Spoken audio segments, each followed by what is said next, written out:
Assalamualaikum warahmatullahi wabarakatuh. Hai semua, saya Reza Dutari selaku presenter dari materi video ini. Saya salah satu mahasiswa dari Universitas Nahdlatul Ulama Sunan Giri Bojonegoro. Saya harap video materi yang saya bawakan bisa bermanfaat bagi kita semua. So, langsung saja kita ke materinya. Di sini saya akan sedikit menjelaskan tentang Islam Ahlus Sunnah wal Jamaah An-Nahdliyah. Islam Ahlus Sunnah wal Jamaah An-Nahdliyah Aswaja An-Nahdliyah adalah paham keagamaan yang dianut oleh Nahdlatul Ulama. Paham ini berpedoman pada ajaran Rasulullah dan para sahabat. Di sini ada dua latihan soal. Yang pertama, jelaskan secara ringkas perbedaan Islam di era Nabi Shallallahu Alaihi Wasallam dan para sahabat. Yang kedua, bagaimana sikap kita seharusnya dalam menanggapi konflik yang terjadi di antara para sahabat. 1. Jelaskan secara ringkas perbedaan Islam di era Nabi Shallallahu Alaihi Wasallam dan para sahabat. Periode Rasulullah Shallallahu Alaihi Wasallam adalah sebaik-baiknya periode umat Islam. Jika diibaratkan seperti air, maka Islam pada periode Rasulullah Shallallahu Alaihi Wasallam adalah laksana air yang keluar persis dari sumber mata air, jernih dan bersih, dan belum terkontaminasi apapun. Begitu Islam pada periode Rasulullah Shallallahu Alaihi Wasallam. Segala aktivitas yang terjadi pada masa tersebut dikontrol oleh wahyu. Apabila terdapat kejadian yang salah, maka wahyu akan turun mengoreksi dan menjelaskan perkara yang benar. Pada kepemimpinannya para sahabat, umat Islam tampak terpecah. Ada banyak masalah yang terjadi setelah wafatnya Nabi Muhammad. Di antaranya adalah terbukanya pintu fitnah, banyaknya umat Islam yang hampir bunuh-membunuh, disebabkan oleh perbedaan qiraat atau cara baca Al-Quran. Terjadinya perang Jamal dan perang Siffin karena rasa tidak puas terhadap kinerja Khalifah Ali. Rasulullah sudah mengabarkan bahwa sepeninggalannya umat Islam akan terpecah menjadi beberapa golongan, yang semuanya akan masuk neraka, kecuali satu golongan. Dari banyaknya golongan umat Islam, ada 3 golongan yang akan selamat, yaitu golongan mayoritas, golongan yang sesuai ajaran Nabi dan para sahabat, dan golongan yang mengikuti jamaah. A. Golongan mayoritas.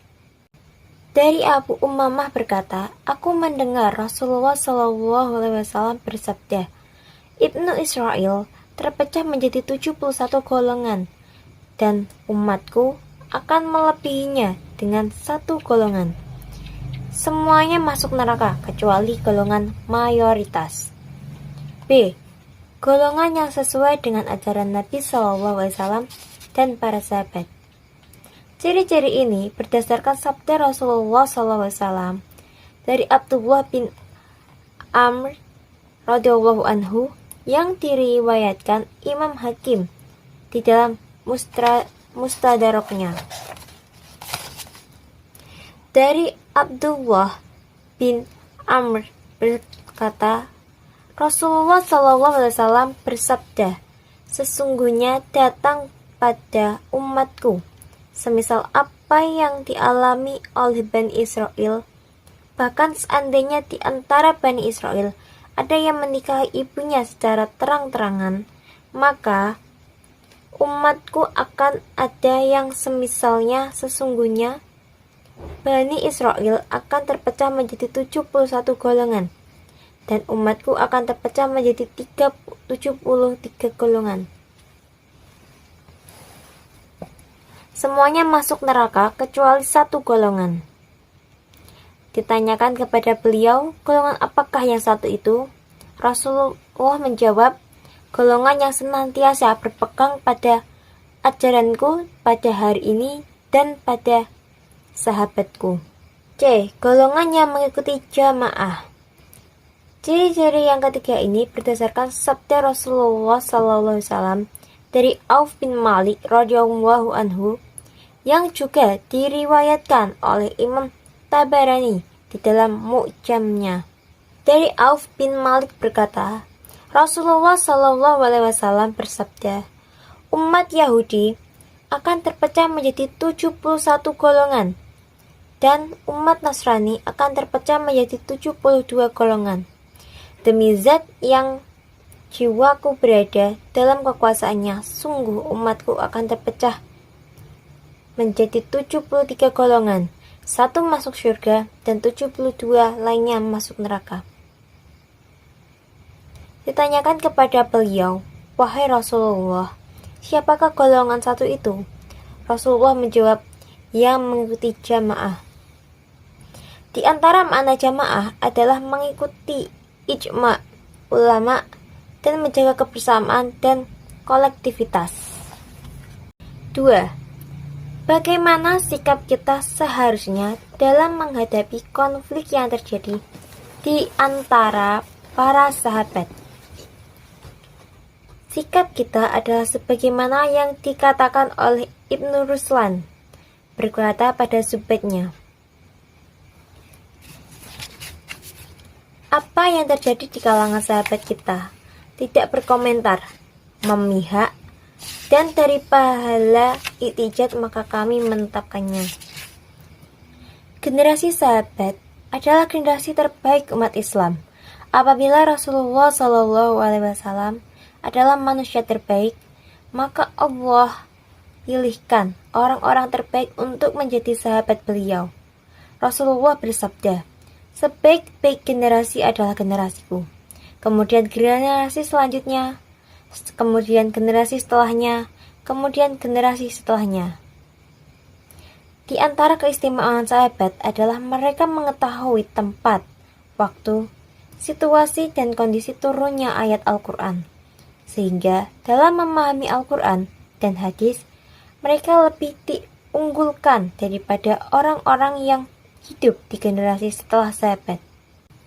Menghina sahabat Nabi Muhammad SAW sama saja dengan menghina orang-orang yang dipuji-puji oleh Allah dalam Al-Quran dan dipuji-puji oleh Rasulullah dalam banyak hadis. Misalnya di antara pujian Allah kepada para sahabat adalah, kalian adalah umat terbaik yang dikeluarkan untuk manusia. Quran Surat Ali Imran 110. Dan seperti itulah kami menjadikan kalian umat terbaik supaya kalian menjadi saksi atas manusia dan Rasul bersaksi atas kalian. Quran Surat Al-Baqarah 143. Ayat di atas menegaskan bahwasanya para sahabat adalah umat terbaik, satu-satunya umat yang mendapatkan persematan predikat adil langsung dari Allah Subhanahu wa Ta'ala. Hal ini dikarenakan mereka adalah garda pertama dalam membela dan mengamankan ajaran Rasulullah SAW. Orang yang menghina sahabat atau menganggap buruk mereka, sama saja ia meragukan keimanannya sendiri. Hal ini disebabkan karena Al-Quran dan hadis yang kita terima seluruhnya diriwayatkan oleh para sahabat Nabi Muhammad.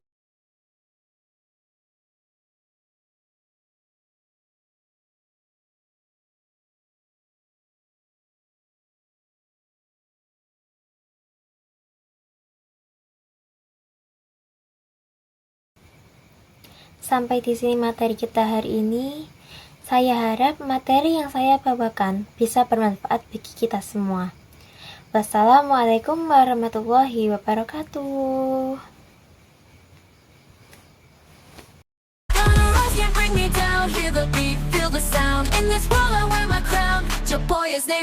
I'm a star, can't you see? Living large, more than free. Your boy is